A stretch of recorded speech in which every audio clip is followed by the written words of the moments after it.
a lot of my viewers are in the US, and I think a lot of them may take for granted the rights that they have to defend themselves.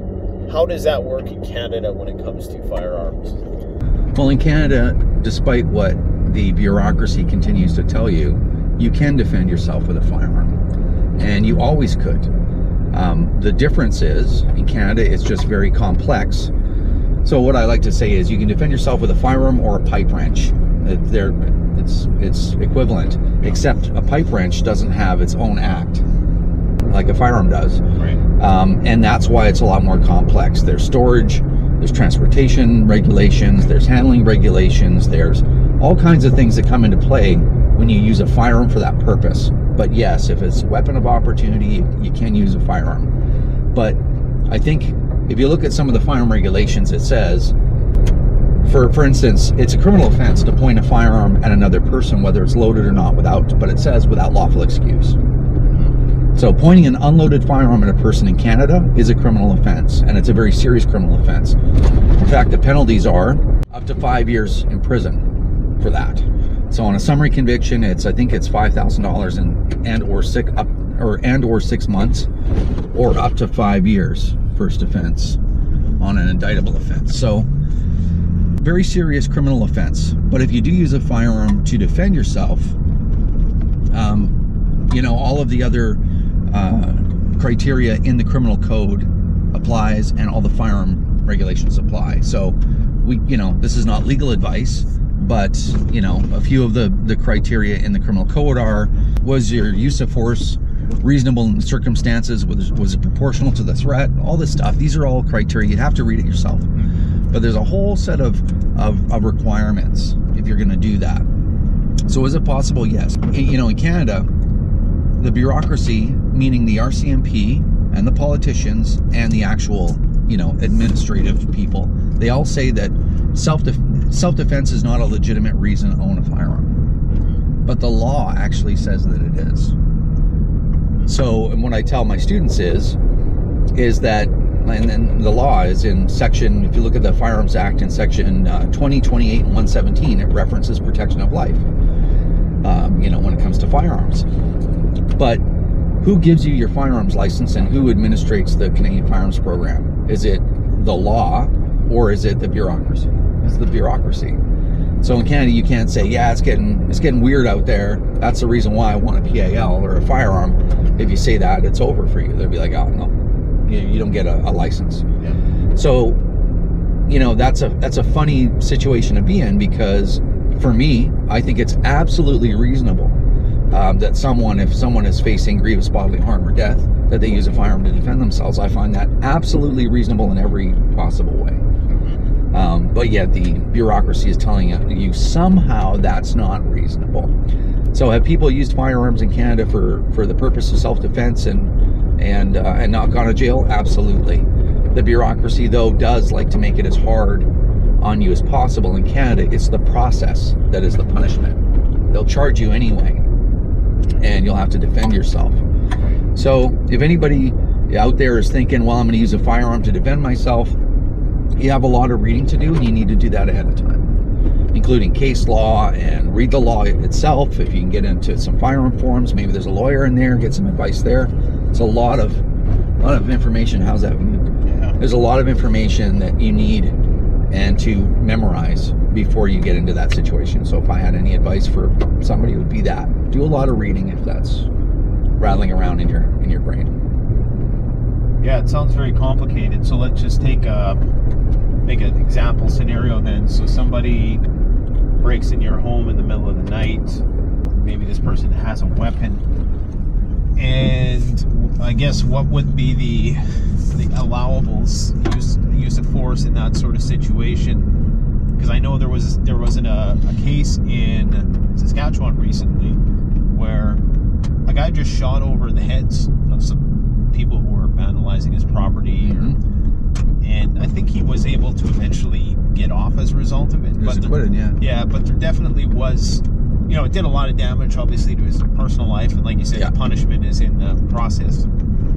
So why did he get off? And if you know much about the case, or maybe you could just speak to the general laws that surround that. Well, the only thing I can speak to is, the only thing I can do is speak in generalizations, because I'm not a lawyer. Right. And again, the caveat, it's not legal advice at all. So a court really looked at all the details, and there was a lot of people, and acquitted them. And there's a lot of people that disagree with that, with the court system. But I think sometimes you have to have a little bit of confidence in the system when someone goes through the entire process. Not every gun case goes to court, and that's when people lose a lot of their confidence in the system, because, you know, people like gang members get let off because either there's not enough evidence or those charges get dealt away, right? There's a deal made, and that's really frustrating. But this is something that went all the way through the courts, and it was determined that his use of force, he wasn't responsible, criminally responsible for what happened. So whatever you think about that case, that's, you know, that's something else. But yeah, I think I know the case you're talking about, and it's very similar to a case in Ontario where warning shots were made. Right. And that gentleman was acquitted as well. So, but generally, you're not allowed to do warning shots, isn't that it? Well, the way there was a recent change in the law, and that was Bill C-24, I believe, and it was called the Citizens Self-Defense and Citizens Arrest Act. And that those changes were supposed to be actually bigger than they ended up being, which was in Canada. The criminal code had said an individual is not guilty of an offense if, and then it had all those criteria that we talked about before. So if you acted appropriately, you know, you were not guilty of an offense, but that doesn't mean you can't be charged. And again, the process is the punishment. Right. This is how they keep hammering and destroying people with the process, even though what they've done might be lawful. And this is how they keep convincing you, oh, no, you can't really defend yourself. You know, you have to, it's police or die. That's, you know, those are your options. And I don't like those options, and I've made a lot of effort to know the law so that I will do everything that's lawful in every instance. And those changes made it a little bit easier for you. Now, one of those changes were basically can't be charged with an offense. But we haven't seen those changes really fulfill what the intent was yet. Yeah, I mean, especially if you're in a rural community where the response times are going to be very slow, and you may actually save a life by firing a warning shot. Well, I can't stress enough that you need to know the law yourself. Yeah. Is there any way that the average Joe can interpret those laws easily? Well, they can interpret them. I don't know whether it's easily, but you can read the applicable parts of the criminal code. So the parts that have to do with self-defense, parts that have to do with firearms, those are like sections 80 through 100, somewhere around there. The criminal code has 1,016 pages, so there's a bit of information in there. Yeah. But anyway, you want to read the applicable sections of the criminal code. You also want to read the Firearms Act, and you want to read the firearms regulations. Okay. So you'll know the regulations because the descriptor will start with an SOR. So, like, if you invested a full day, into perusing around and doing a little highlighting or whatever, you can get all that information online. That puts you well ahead of 98% of the population in Canada, because people don't want to read. Right. You know, they want you just give me a couple of snippets enough to make me dangerous. So if you spent a day really researching, and then you spent one additional day researching on the internet, just poking around and looking for case precedent and discussions, maybe join a self-defense forum. You know, they're out there in Canada, and you'll see a lot of information and people posting regulations and case precedent and stuff like that.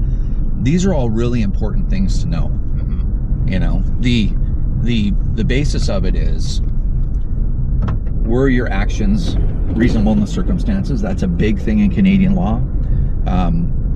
Canadian law it's a little bit unlike a lot of other countries, the way they write their laws, because the word reasonable shows up there a lot of times. And reasonable, variable words. Well, yeah, it's funny, right? Because reasonable to who? Like, to me, it's reasonable. Castle doctrine is completely reasonable to me.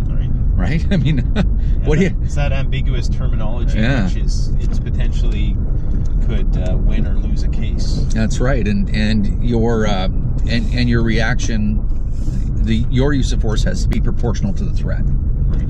So, you know, again, what's the most important thing is read the applicable sections of the criminal code that have to do with self-defense, and read them 5 or 6 times, and read them slowly, and really think about what they're saying there, and then go and find some case precedent. There's also a document, like a manual, that the Crown uses to determine charge approval. So in British Columbia, the RCMP or municipal police do not charge you with crimes. They recommend charges based on evidence that they've gathered that you've done something wrong, and they recommend to the Crown, hey, we have this evidence that Rod did something bad. We recommend that you charge him with X offense. Then the Crown looks at it and says, no, there's not, that doesn't, you know, that's not an appropriate charge. We're letting him go. Or, you know, they're the ones that approve charges, and they have a manual for that. So if depending, but it's not, in other provinces, the police actually charge you with an offense. So find out what your regulations are, or how your regulatory system works in your province. You can always call the, you know, if you live in Saskatchewan, call the Saskatchewan Crown office and just go, how does it work? Is it the Crown that charges you with offenses? And they may say no. You know, Saskatchewan police can do that. Or they may say, yeah, everything goes through the Crown. Just go, how can I source the Crown manual for charge approval? And it'll actually be written in there with examples, depending on the province, what they look at, the exact things that they look at when they approve charges. So that's some really cool insider information. Yeah.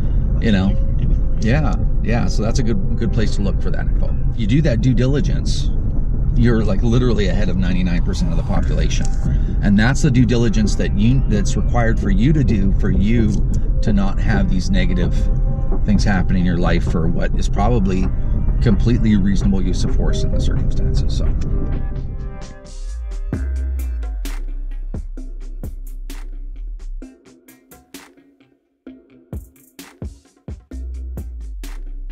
The best way to support this YouTube channel is to support yourself by gearing up through CanadianPreparedness.com or BugoutRoll.ca. Premium quality gear at the best possible price using the incredibly secure and easy to use Shopify platform.